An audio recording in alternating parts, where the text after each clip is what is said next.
The darkness in a Kuchi tunnel isn't just an absence of light. It's a living, breathing weight that presses against your eyelids until your mind starts inventing shapes in the void. I could smell the rot of the earth, a cloying mix of damp clay, stagnant water, and the metallic tang of old blood. My breath came in shallow, jagged rasps, the only sound in a world that felt like it was burying me alive. My fingers, slick with sweat and grit, tightened around the grip of my M1911 and the cold steel of my K-bar. Above ground, the war was a roar of phantoms and artillery. But down here, it was a whisper of death. I wasn't supposed to be here. The lieutenant had screamed at me to stay back, to wait for the demolition team to set the C4 and collapse the whole damn hive. But they hadn't seen what I saw at the entrance. They hadn't seen the way Danny's hands had been bound, or the marks left by a man who enjoyed his work. The NVA captain, the one they called the Butcher, was somewhere in this labyrinth, and my soul wouldn't let me breathe the air of the surface until I found him. Duty didn't bring me into this hole. Valor didn't push me past the punji stakes. It was a cold, suffocating hatred that burned brighter than any flashlight. I wasn't a soldier anymore. I was a ghost, hunting the man who had stolen my brother's last breath. They ordered me to blow the entrance of Echo 6 and walk away. But looking at my little brother, his body broken and marked with the cruel sigil of the Spider, I knew I couldn't leave him unavenged. I ignored the radio and crawled into the black. To ensure the sacrifices of those who endured such shadows are never erased from history, please subscribe and join us. Let us preserve the memory of every soldier who faced the unthinkable. The air above ground was a humid soup of cordite and rotting jungle, but the air inside that hole? That was the breath of the grave. I stood at the edge of the VC spider hole, my hands trembling not from fear, but from a cold, oscillating rage. 10 feet away, my squad was wrapping my brother, Mark, in a poncho. The spider hadn't just killed him, he'd turned him into a message. The lieutenant was shouting about C4 charges and sealing the hive, but I wasn't listening. I checked my kit with mechanical precision, my mind already descending into the red. I holstered my M11911A1. The old slab sides felt heavy, reliable. In my left hand, I gripped the TL-122D elbow flashlight, its lens taped down to a sliver of light to avoid giving the NVA snipers a perfect target. Across my chest was my K-bar, the steel already slick with my own sweat. I didn't take a gas mask. It was too bulky for the tight squeezes of the iron triangle tunnels. If they used B-gas, I'd just die breathing the dirt. I slipped into the darkness, the clay walls scraping my shoulders. The transition from the blinding sun to the black echo was instantaneous. The tunnel was barely 2 feet wide, carved into the hard laterite clay. Every inch was a gamble. I moved by inches, my fingertips searching the soil for the telltale slack of a tripwire that could trigger a rusty grenade or a swinging mace of punji stakes. I knew they liked to tether bamboo pit vipers, the two-step snakes, inside the overhead vents to strike the face. The silence was heavy, broken only by my shallow breathing and the distant, muffled thump of artillery. I wasn't a soldier anymore. I was a ghost, hunting a demon in the bowels of the earth. The darkness in the tunnels of Kuchi is not a mere absence of light. It is a living, breathing entity that seeks to colonize your lungs and stifle your heartbeat. I had been underground for what felt like an eternity, though my watch, caked in the ochre mud of the iron triangle, could no longer tell me the truth. My shoulders were raw, scraped bloody by the narrow walls of the burrow, and every breath felt like inhaling wet wool. I was no longer a soldier of the United States Army. I was a predator, stripped of my humanity, driven by the singular, icy ghost of my brother Danny. I felt the shift in the air before I heard him. A subtle change in pressure, a pocket of warmth that didn't belong to the cooling earth. I froze, my body pressed into the muck. My elbow-bent flashlight, dimmed by a red filter to preserve what little night vision I had, flickered once, twice, and then died. The silence that followed was absolute, save for the rhythmic thumping of my own pulse in my ears. I didn't shake the light. I didn't curse. I simply waited. In that total void, I heard it. A soft, rhythmic scrape like a dry leaf being dragged across stone. He was close. The captain. The man they called the Spider. He wasn't running. He was waiting for me to break. He wanted me to panic, to fire my Colt 45 blindly into the dark and reveal my position.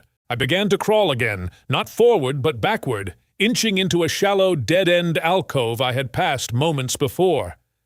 I moved with the agonizing slowness of a snail, my fingers searching for tripwires or the telltale hollow of a punji pit. My mind started to play tricks on me.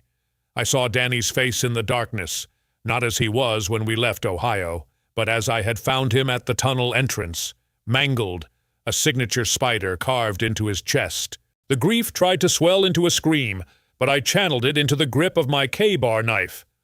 I tucked the 45 into its holster. In these dimensions, a gun was a liability. The muzzle flash would blind me, and the recoil would send me spinning in the mud. A soft clack echoed from 20 feet ahead. A piece of bamboo hitting the floor. A lure. He was testing my patience. I didn't move. I slowed my breathing until it was a shallow whistle, my jaw locked tight. Then a scent reached me, the smell of cheap tobacco and unwashed skin, distinct from the metallic tang of the earth. He was right there. I could hear the wet sound of his breathing. The hunter had become the hunted, and we were two ghosts circling one another in a tomb built for thousands. The disorientation was dizzying. I felt as though the tunnel was spinning, that up was down, and that the roots of the jungle trees were fingers reaching down to pull me into the hell below. Suddenly a sliver of light cut through the dark, a match being struck. For a microsecond I saw him. He was smaller than I imagined, gaunt, with eyes that held the same hollow void as the tunnels themselves. He wasn't looking at the alcove. He was looking down the main shaft. I lunged. There was no battle cry, no heroic charge. I threw my entire weight into his back, slamming him into the opposite wall. We tumbled into a lower chamber, a cramped, humid room where the ceiling was barely 3 feet high. We hit the mud with a sickening thud. He was fast, faster than any man I'd fought in the sunlight. His hands were like iron talons, reaching for my throat. We rolled in the filth, our limbs tangling in a desperate, silent struggle. He managed to shove a thumb into my eye socket, and I felt a white-hot flare of agony, but I didn't let go. I bit down on his shoulder, tasting the salt and the dirt, and drove my knee into his midsection. It was a primal, ugly fight. There was no grace, only the wet sounds of fists hitting bone, and the frantic gasping for oxygen in the stagnant air. He pulled a rusted bayonet from his belt, and I felt the cold steel bite into my forearm. The pain was a distant roar. I grabbed his wrist, twisting with every ounce of strength I had left, hearing the dry pop of his joint. He didn't scream. He only hissed like a viper. I managed to pin him beneath me, my knees crushing his chest. I found my knife. I didn't think of the Geneva Convention. I didn't think of the rules of engagement.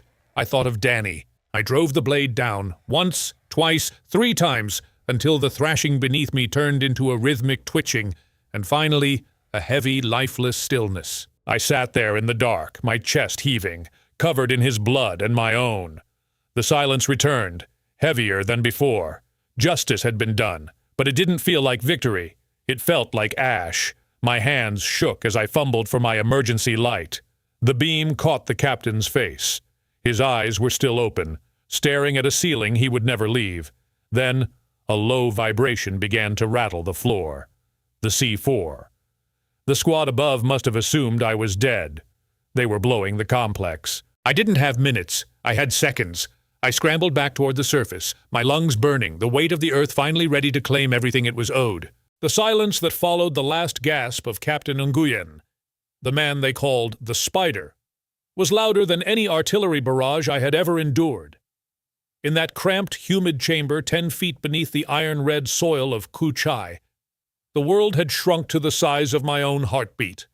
My hands were slick, coated in a mixture of the captain's lifeblood and the omnipresent suffocating mud. My Colt 45 felt like a lead weight in my palm, and my breath came in ragged, shallow hitches that tasted of copper and ancient dust. I looked down at him one last time.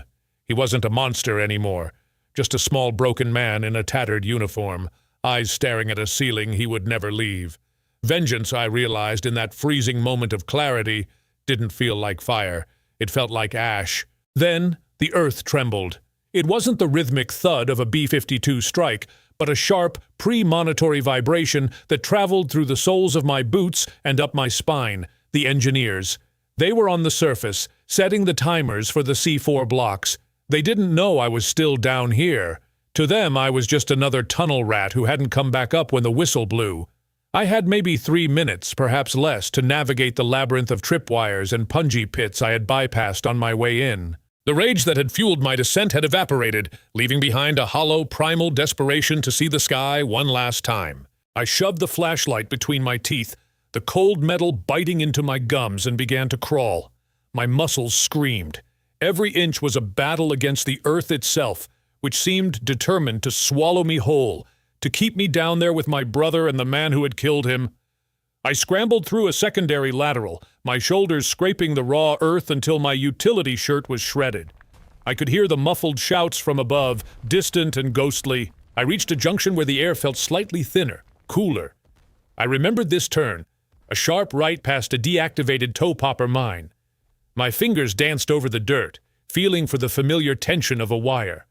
I found it, a thin filament of death, and slid my body over it with the grace of a man who had already accepted his own funeral. My lungs were burning now. The oxygen in these lower levels was foul, depleted by the struggle and the dampness. I hit the main vertical shaft, a narrow chimney that led back to the staging area near the perimeter. I began to climb, digging my fingers into the pre-cut footholds. With every foot I gained, the vibration in the ground grew more intense. The C4 was primed. I could almost hear the ticking of the blasting caps in my mind. Just as my head cleared the lip of the hole, the world outside was a blinding explosion of green and gold.